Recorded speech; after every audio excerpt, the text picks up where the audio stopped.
लोग गाइस, मेरा नाम अंकित ब्लॉगर। अभी हमारी ट्रेन छूट गई और हम निकल रहे हैं मुंबई से जयपुर। 7:15 से छुट्टी है। अभी रास्ते में क्या होता है, जो भी होता है मैं आपको अगले ब्लॉग में बताऊंगा। तब तक के लिए बाय बाय। ये हमारे साथ हमारे अंकल। तब तक के लिए बाय बाय। अभी इतना ही लास्ट व्यू।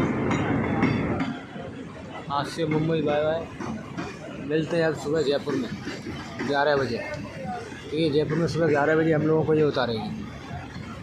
7 बजे मुंबई से निकले।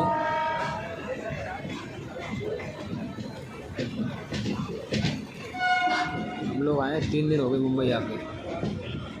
काम वगैरह ठीक नहीं था तो हम लोग वापस जा रहे हैं।